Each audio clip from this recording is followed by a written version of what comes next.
My name is Joel Stern. I'm the co-curator of This Hideous Replica with Sean Dockray. I've always been interested in doubles and doppelgangers and duplicates, copies, forgeries, fakes, all these things that you might think about as hideous replicas. I started to think about the difference between a replica and a copy. A copy or a reproduction, it might be sort of like a duplicate, it might be almost the same thing as the original, whereas a replica, or in the case of a hideous replica, something that is kind of like a flawed, glitched, weird version that has its own life and its own affordances. This hideous replica is a line, a phrase that the British writer, lyricist, rock and roll singer Mark E. Smith, the front man of the band The Fall, it's a line that he shouts out repeatedly at the end of a song from 1981, a song called Impression of J. Temperance, and it's a song that has a weird story about a monstrous creature, a dog that is sort of actually a hybrid of a dog and its owner. In the song, this creature escapes out of a room and into Manchester, into industrial Manchester, and haunts the city. And this vet who had kind of been called out to view it, who's extremely freaked out, picks up the telephone and shouts down the telephone, "This hideous replica, this hideous replica." So the Artist Debris facility has a set of works that are distributed across the entire exhibition. They're a collection of 24 kind of sculptural lampshades with programmed light bulbs inside them that change tone over the course of the show. The work is called Plastic Corpus. It's concerned with plastic and this, infinitely reproducible, let's say, or it seems to be, synthetic material, which is nevertheless extracted from the world and then kind of returns to the world as waste that then is sort of part of this, let's say, catastrophic ecological capitalist cycle that we're in. So there's 24 of these replica lampshades. They're all a bit different from one another. They are reminiscent of atomic particles or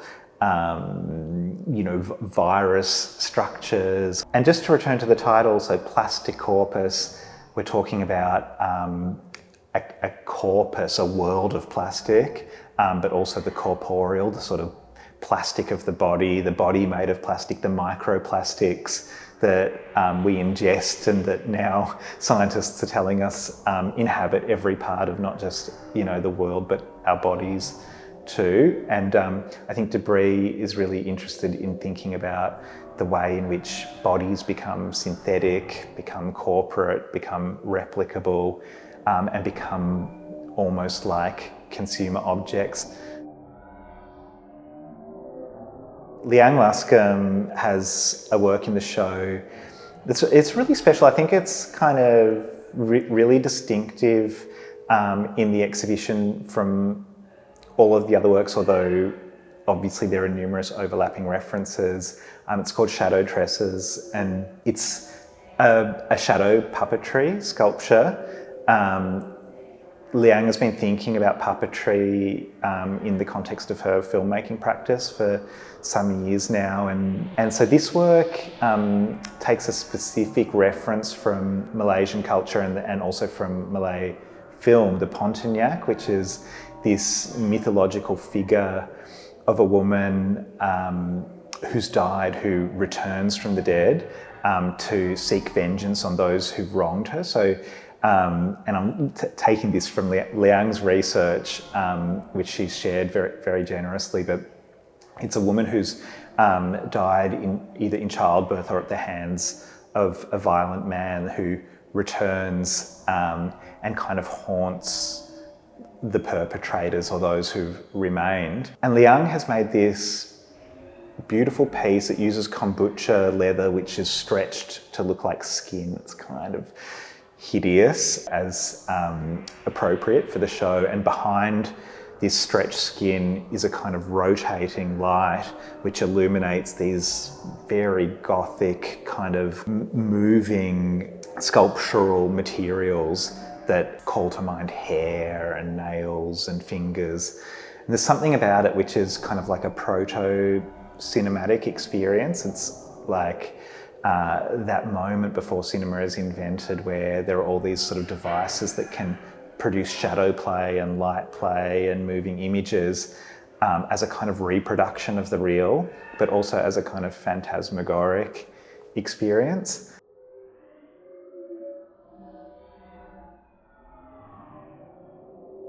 Replica School is the kind of expansive way that we've tried to frame the public program of This Hideous Replica. It's kind of a neat and tidy title in that, you know, it allows us to think of the Replica School as both a replica of a school, but also as a school of replication, a place where people come together and learn and study and kind of analyse.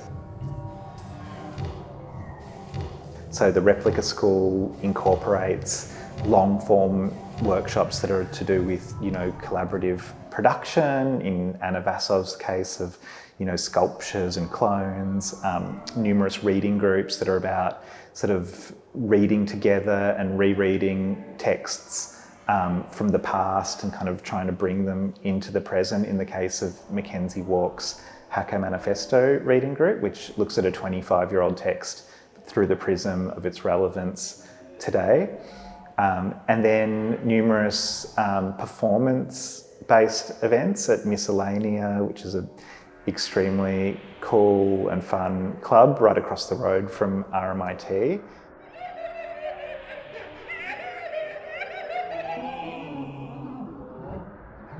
Where artists like Jennifer Walsh and Tom Amiadachi, who are really leading figures in contemporary music and sound art, will be exploring you know, different experimental techniques of replication in their performance works. What does it mean to have a text without an author, you know, or an artistic image but without an artist who created it? So what does it mean when the replica is sort of set free on the world and haunts the world, you know, in a way that causes us to question our own place in that same world?